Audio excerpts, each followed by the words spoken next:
All right, welcome back to the Out of State Hunter podcast. So this is my first stories from the season for the year, and I'm super excited about this. And no doubt in my mind, I've got Brian Campos on here, and there's no doubt in my mind that Brian is probably equally. No, I bet I'm more excited about this story than Brian is. No, I don't think Really? so. I don't think so. I don't think that's possible. But I have Brian Campos on, and for the people that have listened to the show for a while, Brian has been on multiple times over the years, and he's been on stories from the season a time or two. There's a couple big bulls in Colorado, if I remember, some really cool stuff. But I think the story we're going to hear today is going to be a good one, and I know it means something to Brian. Enough of me trying to tell that story. I don't have any. I'm going to let Brian tell it. So, Brian, welcome back to the show, and I'm excited to hear this. I'm excited for another story. Heck yeah. Well, thanks for having me on. I appreciate the time. Um, but yeah, let me set the context and kind of the background, the history of why this year was so special to get a mule deer buck down with my bow. So the last time I got a mule deer down with my bow was 20 years ago. So the Okay. year I went to college, 2004, uh, got a 3x4 top of the mountain, and it it hasn't been 20 years of trying to get a mule deer down, but it's been literally 20 years since I last did it. I tried a couple other times going to college in Reno, and then moved to Nebraska working for Cabela's at corporate. And there's mule deer out there, but we mainly hunted whitetail. Killed whitetail with my bow. Uh, Came back to Vegas, Nevada. Basically, came back about 7 years ago this year, and have just been trying ever since, and trying and failing, and just trying to make it happen. It's very frustrating. I mean, mule deer are there to live and be elusive and flee anytime something is not good. So uh it was 20 years, and every year I come back, year 18, year 17, year 19, I'm like, man, I'm gonna get it done this year, and just something doesn't go right. I range the mountain and I overshoot, or I'll hit a tree branch. Last year my sight was it was loose, and I shot and the arrow just went to the right. I went down to camp and I didn't even hit the target at 5 yards. So Wow. a lot of things happen, and all excuses why have not been successful. But this year, got the same tag that I always get here in Nevada, and it's a family kind of hunt that we do where my dad gets the tag, my brother gets the tag, and we all go out and try to get a deer down. And brought my son with me. He's been on a lot of hunts with me. He's been there when I've got some deer in the past. And just my goal this year was just to focus on having a good time, enjoying the hunt, finding animals, not giving up.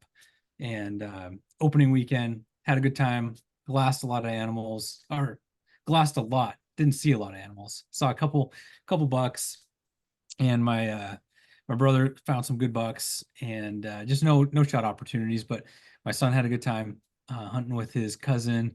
Took them for a hike and everything, and they did good. And then the second weekend, the forecast was very windy, which I don't mind because I know that means I can be stealthy. They're not going to hear me. And I just need to play the wind and get in there. Uh, Friday night rolled around. I'm in Vegas, so I have to drive 3.5 hours north to my hometown, Tonopah, and then put all the gear in another vehicle and then head out to the mountains. And it was kind of heavy Friday night, getting out late. I'm like, man, this is gonna kind of suck. I'm not really looking forward to this, but I just remember talking to my dad, like, I'm not sure. And then I'm like, what, we wait all year to come out and hunt deer. Whatever tag it is, we wait all year. So I just need to get out there and do it. So got out there late, swapped vehicles, got my Argali 4-person teepee set up, 1 a.m., went to bed. It was a really cool setup, really crisp morning. The weekend before it was hot, not uncomfortable, but just you barely needed a sleeping bag. It was hot. So I really enjoyed waking up to cold air, putting the beanie on, putting the half finger gloves on. And I always want to just go get in position. I want to have a plan. I want to be in position when that sun comes up for shooting light. My brother's like, don't drive, just wait until the sun comes up, then take your ride, then glass the canyons. His style, he'll have like a base camp and he'll just wake up with the sun and glass everything and then go make a play. And that's not my style. I want to just go and hike and be in position. But I listened to him and waited for the sun to come up and started taking my ride. Glassed a lot of country. Saw, I'd say, a decent amount of road hunters. No one's really excited to see you driving on the roads, and we're all doing the same thing. A couple guys sitting there glassing, I just like wave at them, and they just stare at me. So I just like keep my hand up and just like laugh. And I'm like, dude, come on, guys, like smile, like I'm waving. Don't be a jerk. Uh, but glassed around, made it to the end of the road where I wanted to go, came back, and there's this saddle that I hunt every opening weekend basically, and every time I find a group of bucks. And I found the group of bucks. I really wasn't thinking they would be there because it had been getting a lot of pressure. I knew of a camp that had been hunting, going up that road and sitting some spring off to the side that's kind of hidden. And so I was pretty shocked to see 5 bucks. Glassed them, watched them. I wasn't going to bring the four-wheeler. There's this nasty road that goes up this hill, but my dad loaded it up. And so I'm like, you know what, I better take it. And I'm glad I did. Took the four-wheeler up the crazy, nasty road, got up there, and there's a side-by-side in the saddle. And I knew those guys are hunting that side where these deer went. So I'm just going to wait, hunt the left side, and just see what happens when those guys come up. I'll connect with them. And they came up after the morning hunt. I told them, hey, I saw these bucks that went this way. They were looking for some other deer that were higher. And we just kind of we both went up higher, as high as we could go on the road, glassed everything, couldn't turn up the bucks. And I was like, have you guys seen anyone go up to the top of the mountain? And they said, no, they basically said, like, no, we've been telling everyone our grandkids are up there hunting, which they don't have grandkids. And they're just telling people so no one goes Yeah. up to the top. So like it's untouched. So I'm like, perfect. Well, I'm gonna go up there because they had a plan to sit on the water and got everything packed up, got the water and everything loaded, and just hiked straight up the mountain mid-morning at like 11 o'clock or so. And there's a lot of mahoganies.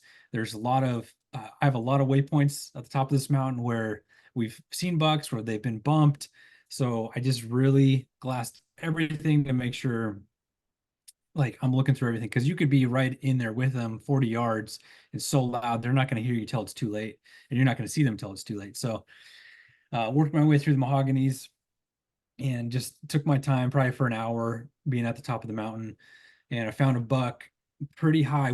I was already at the top and saw a buck up high, and I just glassed with regular binos. He was pretty far. I could see another body inside the trees. So I brought my spotter with me, and I need to get closer to see what that is. Hopefully that's a bigger buck, because this buck was like maybe 7 inches tall, really small, and not something I wanted to shoot. And worked my way in closer. And if you hunt with me, like, I am constantly glassing. Like, I'll take steps, I'll glass. And if you're the kind of person who wants to just get there, like, I'm not the hunting partner for you, because I'm going to find the game along the way.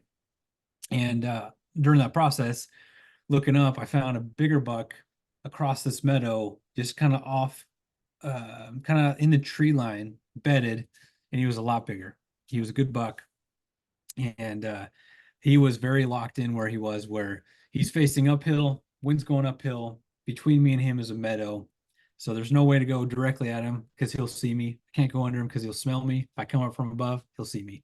So I just stay put. I'm messaging my dad with the Zolio saying, hey, saw a buck up high, then I saw a bigger buck, and he's like, just be patient. So I waited it out.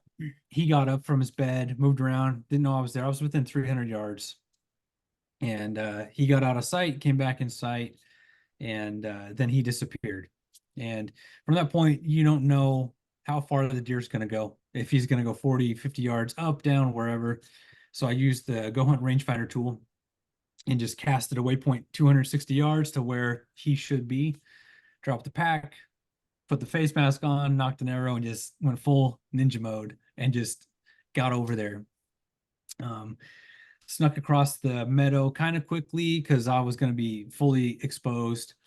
Um, and I just text my dad, hey, I'm gonna go in after him. And like this story of like, hey, I'm gonna go in after him has happened so many times, Chad. And I just the next text is it blew out or I missed or whatever. So I'm just like, I kind of don't like sending that text, but I'm just like, I'm gonna go in on him. He said, be patient. So because I could either sit there and wait and maybe he comes out in the evening, or I could go and make a play. And to me, I'm like, I only have 2 days to hunt. I'm not taking time off from work. So I'm gonna just go try to capitalize on the opportunity and find him. So snuck in there. It's windy. There's all these big plants with huge leaves that are all dried up. They crinkle. They make noise. I just had to sneak through that. Boots on. I didn't take them off, and slowly started working my way up higher and higher because I wanted to come in above wherever he was. And I'll take some steps. And through that, I'm just making sure my breathing is fully under control, making sure if something pops out that I'm ready to shoot, make sure I knew what range my dial was on because it's a double pin. And just kept making sure I was breathing and like ready for anything because I was getting in that danger zone to where he could be and he could totally be gone. You don't know.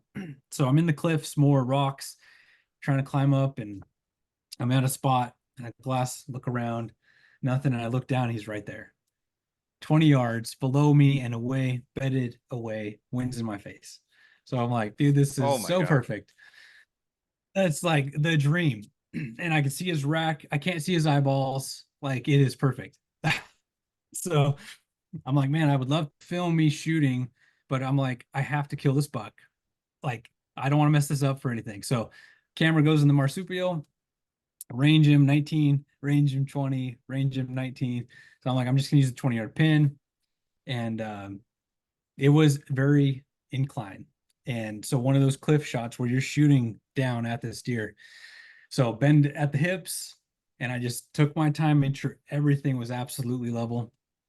And I released. I hit him, and it was high, and it basically spined him and hit below that closest to me backstrap, just angled in. So he spined, kind of stretched out a little bit, and I'm like, is he gonna die from that? And he started moving some. Uh, put an arrow in, released it quick. I rushed the shot and I did not make a good shot. I hit him in the arm and then reloaded again and laced it through the pump station. And he died quick. I'd say from first shot to death, 30 seconds, maybe 45. Um, I've failed so many times and like shot and missed in the past where I just reload that freaking gun, that bow and arrow, man. Yeah.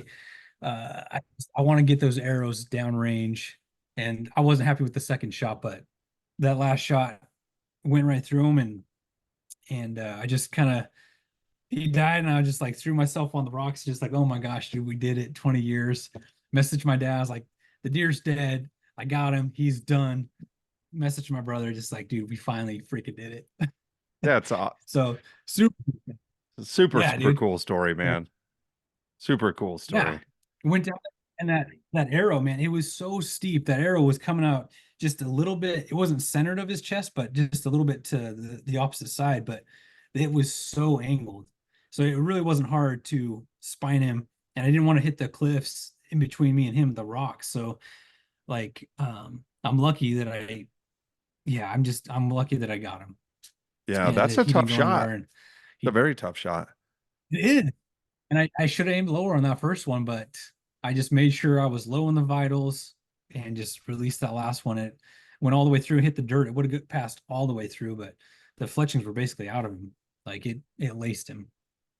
And did he get up? So it I'm sorry, was maybe I wild. missed it, but did he stand up or was he just stayed bedded? And then you No, second he shot got and then third spined and shot, he was stretched still out. down. And yeah, he stayed in the same spot, didn't move, and died quickly. And messaged everyone, and then went and got my pack. Had a half of a Subway sandwich in my pack. That's like my tradition. Get a full, whatever foot long, eat halfway, and then the next day that's my lunch. So I ate that as I'm like running across the mountain to get back to the deer. My legs were cramping up, and I got my nephew and my dad came out and helped pack it out, which was super epic because my nephew hasn't like he hasn't done like a heavy pack out like this. And I have to look at the distance if it was a mile or whatever. It was intense. And it was a lot for my, on my dad. He took a lot of meat and so did I. So that part was epic. I processed the thing by myself while they got loaded up from town and came out and hiked up and found me. And um it was awesome. And everyone's like, I was like, man, it's a good buck. I'm happy with it. I'm not gonna mount it. Like it's not that big. And everyone's like, no, man, you need to mount this buck. This is I like, totally agree with that. yeah, they're like, man, this is an archery buck. You killed this with a bow. And Yep. one of my guide friends And there he's in town was velvet, like, man, and this is, like I'm looking at the picture right now, and he's a really good yeah, buck, dude. And he's in the velvet, and it looks like the hide yeah, is really pretty. I would mount that. I would definitely mount that buck. with that summer cape. Yeah, and one of the guides said, man, this is a relevant buck. This is bigger than 75% of the bucks that get killed with a gun in the state. Like you need to put that on your wall so you remember it. Because this was Yeah. like a big deal, 20 years. And I said, okay, you're right. So I took it to the taxidermist last weekend there in St. George, Trophy Room Taxidermy, and gonna get it mounted. Good for you. So That's super wow, man. cool. Super, Yeah. super cool. Did your dad and brother tag out? Now, yeah, they went out last weekend. They actually got snow last weekend. It's so Wow. crazy. So it's definitely Huh. dropping temps. My son has the same deer tag as me, just rifle here at the beginning of October. So now I'll be transitioned to reloading and getting him dialed and shooting for Yeah. that. So Good. Good, it good. was wild, man. You talked a lot about glassing. We'll shift to gear a little bit. Before we do, I just want to tell you that was a cool story. Like you put a lot of emotion into it, and I think it was probably very incredible. That entire day, no doubt It in my was. mind, was a memory that will never be lost. It was cool. Yeah. I enjoyed hearing it. I can tell you that. Like I was getting all excited. Just don't think it's gonna happen. Yeah. uh, You keep trying, you keep trying. Finally it works out. yep, yep, absolutely. Glassing setup. You said you glass a lot. What kind of binos do you take with you? That type of stuff. Yep, I have the Zeiss Victory SF Smart Focus 10 by 42s. I have the Santium 15 by 56 by Loophole, which are great. And I have the Gavia 80, 80, 85 or 8, I think it's 80 objective lens, 30 power, I think. Maybe no, it's 30 to 60 power, I think. But that Gavia is, I beat the crap out of that thing. It's just been through the ringer, great piece of glass. And tripod I'll use if I'm backpacking up the hill. I have an old school, older Suru that's not made anymore, ball head, pretty light. And then I have the TO24SK Suru with the VA5 head, smooth, and that one's heavier, more stout for the truck and base camp. Yeah, nice. You know, I already know the answer to this. What pack did you use to haul that thing out? use the 3K from Initial Ascent. Yeah. What do you think, man? How are you liking that thing so far? It's comfortable. I used it quite a bit for training throughout the summer, a lot of weighted packs, and it feels comfortable. It's good. The only like challenges I had was I had like the buckles didn't stay. The buckles stayed locked, but they would move. I actually got one of these buckles at some point when I rearranged, it fell off on the mountain because I unbuckled it. But like I kind of missed that Mystery Ranch auto lock buckle in some cases. And I know there's Yeah. people like Braden like hate auto locking for some reason, but uh, I had to really strap everything tight. It held the load good. Um, yeah, durability, I think it's right there with all the others. Yeah, I think so. I'm really, really starting to like mine. That's why I asked. And I had them on the podcast a couple of weeks ago, and Yeah, I really enjoyed talking to those guys. I think they're pretty cool dudes. So they are. Yeah, they got a good brand, and it's good to have competition in the market. You know, yeah. Well, good, man. That story is super, super cool. So you have a YouTube page, Yep. wildly successful YouTube page. We could say that at this point. Hit 5,000 subscribers just like last week. I So think that's I successful if you ask me. Um, like it. Are you going to put this on there? Did you get enough video from it that you're going to build a video for it? Yeah. Yep. I'll have a video and figuring out what I want to do with it and how much I want to lean into talking about year 20 and try to find footage of every year where I'm like, year 18, year 17, year 19. Like, how many times I've been trying. Um, but yeah, I want to focus on that aspect of it. It won't be a super long video. I got good footage from the pack outs and just conversations with my dad and my nephew. But just light on, I got footage from the animal digiscope ahead of time and kind of the process of what happened and leading up to the after effects of shooting that buck. So I think it'll be a good video. And most of my videos, they're not they're not trying to be cinematic, just kind of like, hey, this is our adventure, this is my family's hunt, this is what we did, this is what we're doing, and just kind of show what it is for what it is, reality, Right. Well, authentic. it's real, right? And a lot of, not cutting on anybody's videos, but a lot of videos out there aren't real. People try to make these grandiose, like very cinematic things. And Yeah. Yeah. that's why I've always liked what you And they're do, because talented. they are like, this is what happened, man. I just missed the shot. I hit a tree branch. And I think you've documented Yeah. all of those over the years. It seems like every year. But the thing is, without YouTube, right, and social media, you wouldn't know that it's been 20 years that you've been waiting. And I know you haven't hunted all 20 of those, but even the 7 years that you've lived in Nevada, you Put wouldn't in the know work. that unless you went back and really looked through some of that old footage. And I Yeah. think I've seen most of the recent ones, at least the last few. I always watch them, and I've kind of seen those difficult times, right? And like Yeah. last year's, and the one where you hit the stick, that was 2 years ago, I think you said. That was Yeah. uh that was a rough one. It was tough, man, because I shot and I just see the buck leave, and I'm like, I must have whiffed it. I look back at my footage and I videoed where the buck was, and then I see off to the side the arrow is in the tree and to the left.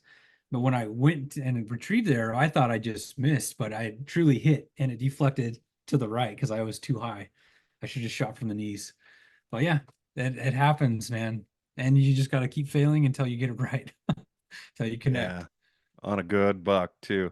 Yeah, so I'm Yeah. looking at just the couple of pictures that you had on Instagram right now, and that's a great buck, man. Yeah. Happy Super happy great with the buck. way it performed. Yeah. Well, good. Good, good. Yeah. Well, good luck to your dad and your brother out there during the rest of this archery season, and then of course to your son on his rifle hunt. Hopefully he can Thank go you. out and connect with something too. Yeah, he's like, man, if I can just get a forky, I don't care, man. I just want to get one down. So I'm like, that's perfect. Like, Has he let's shot anything yet? Has he shot any animals?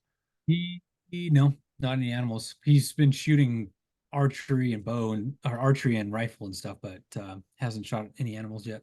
Yeah. Well, hopefully he finds it. He's been there. He'll stumble across some 180-inch stud buck out there, knock it down. Totally fine Wouldn't with that me. be something? I love that. Yeah, that'd be amazing. It's a heck of a way to start. But well, awesome, Brian. Where do people find you on Instagram and YouTube and Facebook if you got that? Whatever. Where do people find you? Yeah. Open country hunter.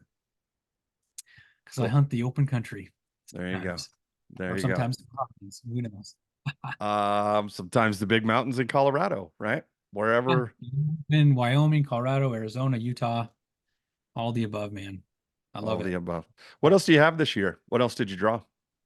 That's it, man. I tried for everything else and it just wasn't in the cards.